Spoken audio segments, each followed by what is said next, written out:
Hello बच्चों, कैसे हैं आप सब लोग। आप सभी वर्षा ऋतु का आनंद ले रहे हैं ना। चलिए अब कुछ पढ़ाई की भी बातें करते हैं। बच्चों, पिछली वीडियो में हमने आपको बताया था कि यदि एक वस्तु के 16 बराबर भाग किए जाएं, जैसा कि आप स्क्रीन पर देख रहे हैं, तो प्रत्येक भाग 1/16 कहलाएगा। यदि ऐसे दो भाग लिए जाएं, तो उन्हें मिलाकर 2/16 कहेंगे।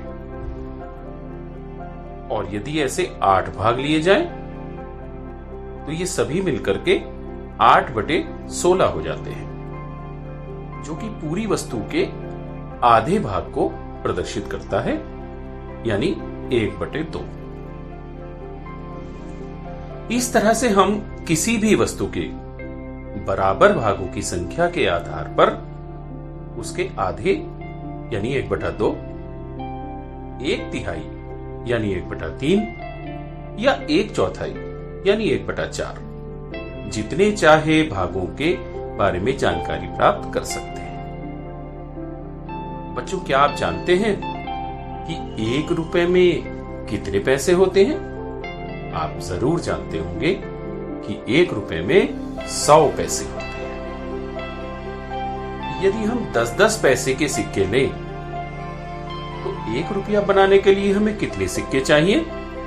जी हां, 10 सिक्के लेने होंगे। इसका अर्थ यह हुआ कि 10 पैसे का एक सिक्का 1 रुपए का 1/10 भाग हुआ। इसी प्रकार यदि हम 1 रुपए के 4 बराबर भाग करना चाहें, तो प्रत्येक भाग 25 पैसे का होगा, यानी 25 पैसे का सिक्का 1 रुपए का 1/4 भाग है।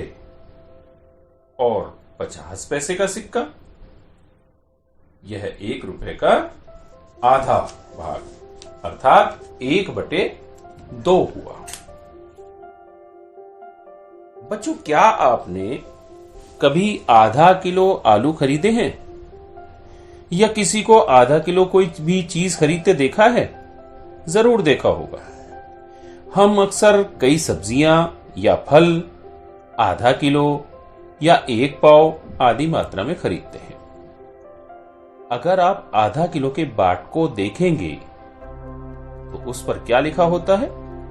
500 ग्राम। इसका अर्थ यह हुआ कि आधा किलो 500 ग्राम के बराबर होता है। और इस आधार पर हम ये कह सकते हैं कि 1 किलो 500 + 500 यानी 1000 ग्राम हुआ। 1 पाव 250 ग्राम को कहते हैं, जो कि 1000 ग्राम का 1/4 अर्थात 1/4 भाग होता है।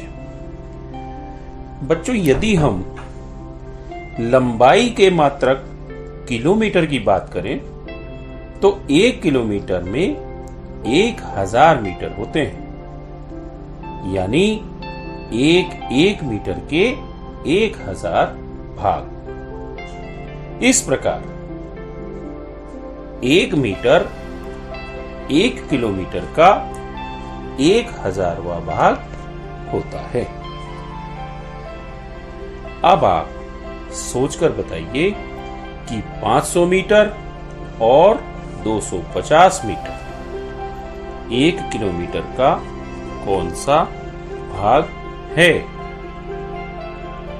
आप इस पर विचार कीजिए, अपनी मैडम या अपने सर से इस बारे में चर्चा कीजिए। तब तक के लिए बाय बाय।